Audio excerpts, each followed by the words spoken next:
on to making sure that we understand, ito naman ay totoo, still under Module 2, multitasking as a myth.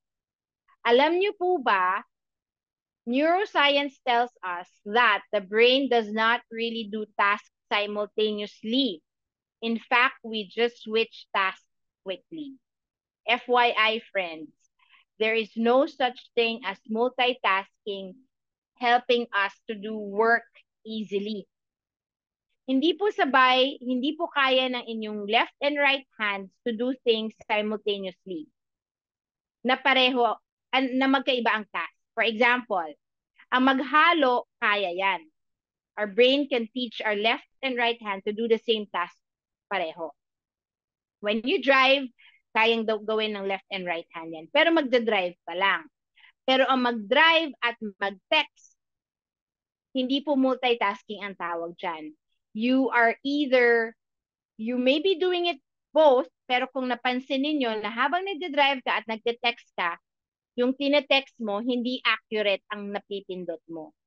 Kasi hindi kaya ng brain mo na mag-text accurately and drive straight. Kaya nga, walang tinatawag na, kaya nga sinasabi nila that multitasking is a myth. Because your brain will either function as if you're really just texting, you text. But you forget you are driving, kaya nga maraming na-aksidente. So, reality check, there's no such thing as multitasking.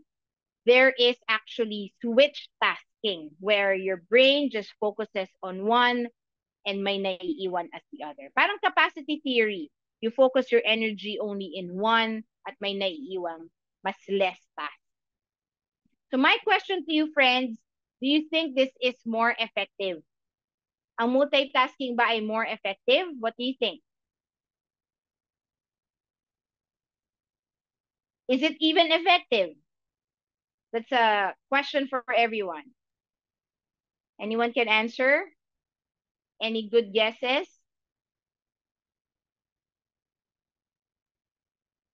Ma'am Jasmine, what do you think? Do you think multitasking is effective, less effective? Is it helpful or not helpful? Ay, ma'am, nakamute po or may audio issues?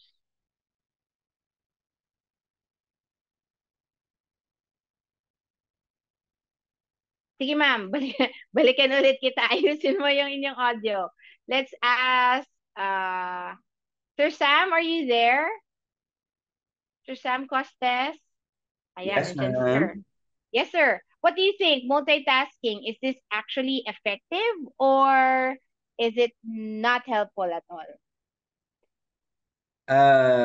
Technically, ma'am, it's not effective pagdating sa efficiency or accuracy mo pagdating dun sa output mo.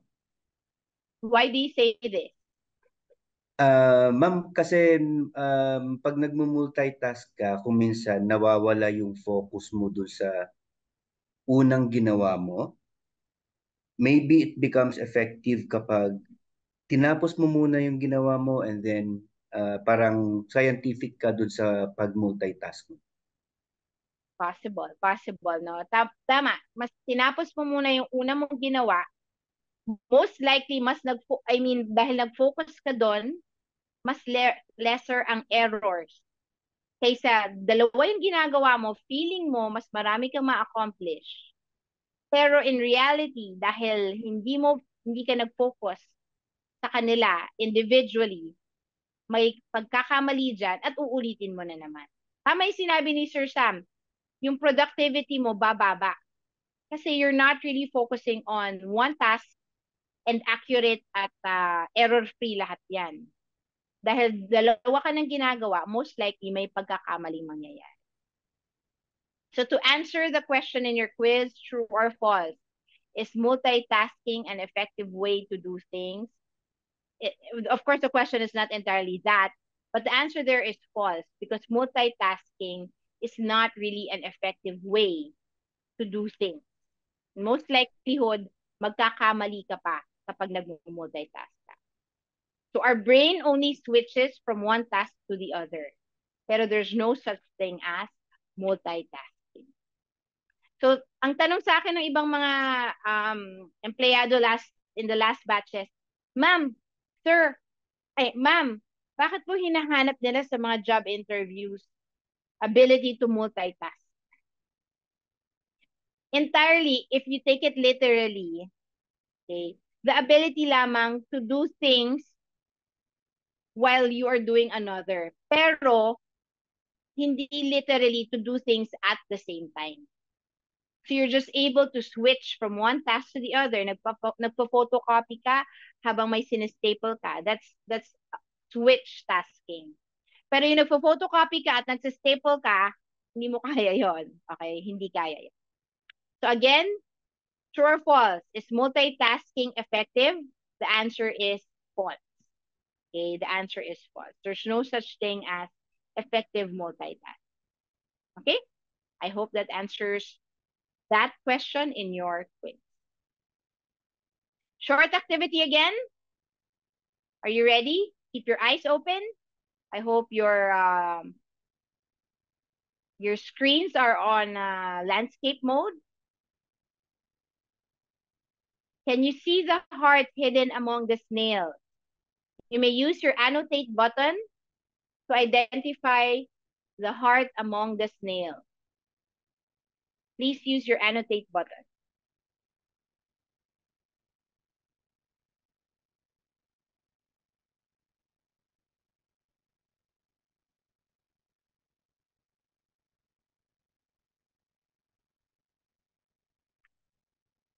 Anyone?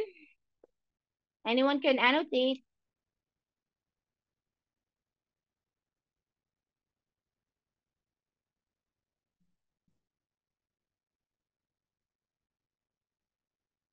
Ayun, sino to? Sino nag-answer nito?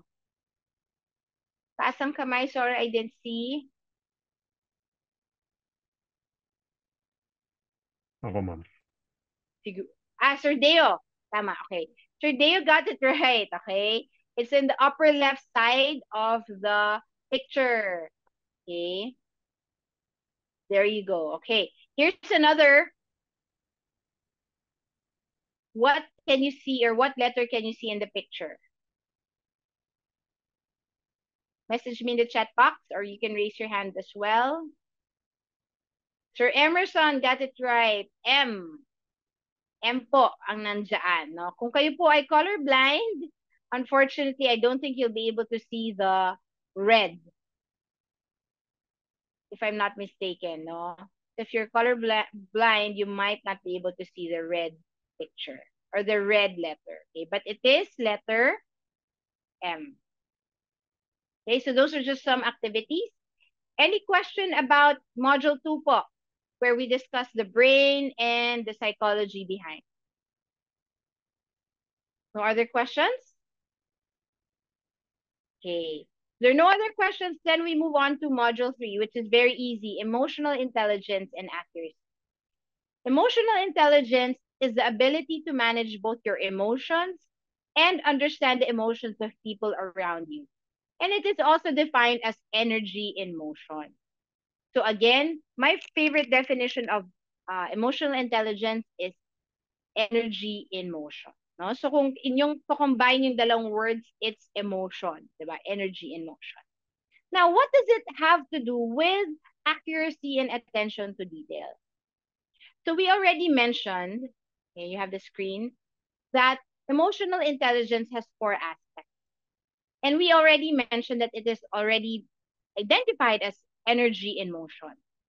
When we talk about those four aspects, competencies, the first one that you want to understand is self-awareness. Ito po yan, yung nandito sa upper left box. Okay. Self-awareness po is the ability to identify your strengths and weaknesses, your emotions, and how you value others. Yung sarili po ninyo. So when you apply emotional intelligence in your work, line of work, alam ninyo kung saan kayo nahihirapan, alam ninyo kung saan kayo may challenges, alam ninyo kung saan kayo magaling, alam ninyo kung ano yung kaya nyong gawin. So if you're aware of your weaknesses and strengths, then you can actually also apply that when you do the second competency, which is self-management.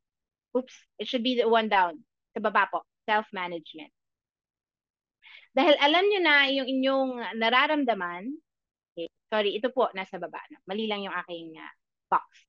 Dahil alam nyo na yung nararamdaman, you can then also manage your emotions. Imagine if you do not feel okay. So alam mo na you're not feeling well, you're sick, or you're not in your 100% self. Then may nagtanong sa inyo or merong customer or merong member na nagpatulong sa inyo. Tapos tinaasan nyo ng boses. Hindi nyo na manage ang inyong emotions. Okay, nasagot nyo ng pabalang or nasagot nyo ng hindi tama ang inyong tono. Your inability to manage your emotions can also reflect pagdating ninyo sa report ninyo, sa paggawa ninyo ng cheque, sa pag-encode nyo ng information, dahil tumaas ang inyong BP, dahil nainis kayo, hindi nyo na-manage ang emotions ninyo. Magre-result po yan sa error action slips. Naalala nyo kanina?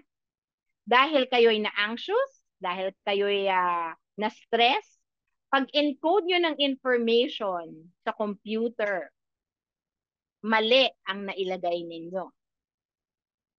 If napansin ninyo, chain reaction of events yan. Pero versus, okay, kung ginamitan nyo ng emotional intelligence, alam nyo nang masama ang inyong pakiramdam. Hindi kayo 100%. Okay? At may isang member na nagpatulong sa inyo. You could have done two things. You could have done and said, "Sir, ma'am, okay, may I ask if pwedeng ipasa ko kayo kay Ma'am Hasmin or Ma'am Jasmine? Siya po yung mas makakatulong sa inyo sa pag-handle nitong tanong na ito." Or, pwede nyo ring sabihin, "Ma'am, let me handle this, pero it may take time for me to do a research." Okay? Hindi kayo nainis, hindi nyo sinungitan yung customer, pero dahil alam nyo ang inyong capacity at medyo nag-regulate kayo ng emotion, hindi nyo nakaaway ang customer.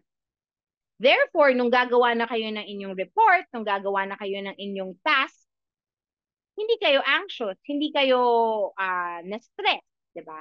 And in most likelihood, tama yung information na mapaprocess niyo because you were able to control your emotion. That is one practice of emotional intelligence in the workplace and in your task. Another is social awareness, which is the third competency of emotional intelligence. Tuning into others' emotional states, concerns, and having empathy.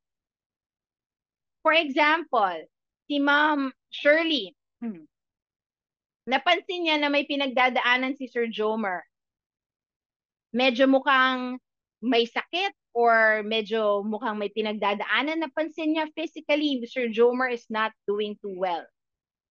Dahil si Ma'am Shirley, she practices emotional intelligence. She is socially aware of the feelings of others. And in this case, she is socially aware that Sir Jomer is not doing too well. Sabihin ni Ma'am Shirley, "Sir, are you okay? Meron po ba kayong nararamdaman? Kailangan niyo po ba ng kausap?" Kasi alam ni Ma'am Shirley na kung si Sir Jomer ay may pinagdadaanan, most likely yung trabaho niya maaapektuhan. Kasi hindi siya 100% okay. So that is a practice of emotional intelligence, being aware of others' feelings. Maaari rin naman, si Sir Samuel, sabihin niya, "Sir Jomer, gusto niyo po ba? Ako na lang po ang gumawa niyan. Magpahinga po muna kayo dahil mukhang hindi niyo po kaya." Because you're socially aware, malasakit sa kapwa ang tawag din po niyan sa Tagalog. And when you practice this, mas less ang pag-uulit ng trabaho dahil ang mas kayang gumawa yung may capacity gumawa. Hindi po yan pag-aako sa trabaho ng iba, ha? ito lamang ay pagmamalasakit at pagtulong. Kasi alam niyo na kapag tama yung nagawang trabaho, less errors, less mistakes, lahat mas productive later. Hindi kailangan ulitin. And finally, when you all do this, may malasakit ka sa kapwa, may malasakit ka sa katrabaho mo, may malasakit ka sa miyembro ng pag-ibig, di ba? In most likelihood, you create good relationships. Because you're able to create good partnerships. Yan din ang practice ng emotional intelligence. At dahil maganda ang relasyon mo sa mga katrabaho mo, happy ang mood mo, wala kang stress, wala kang pressure, maayos kang kinakausap, nagre-reflect rin po yan sa trabaho ninyo. Maganda ang inyong reports. Maganda ang choice of words ninyo. Kapag may email na medyo pagalit dahil ginamitan mo ng self-management, magre-reply ka hindi pagalit. Pag-iisipan mo ng mas magandang words or effective words. Hindi mo gagamitan ng sarcasm. Therefore, the overall mood at work is happy and effective and stress-free. Therefore, your work, your output, yung pag-encode ninyo, hindi kayo nagmamadali, maayos, ang pag-submit ng reports, walang errors, everybody happy. Accurate ang details, everybody.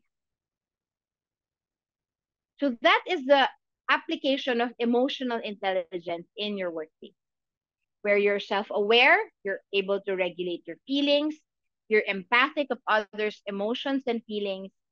Therefore, you're also able to create good relationship with your peers. And when you're able to do that, lumalabas rin po yan sa output ng inyong trabaho.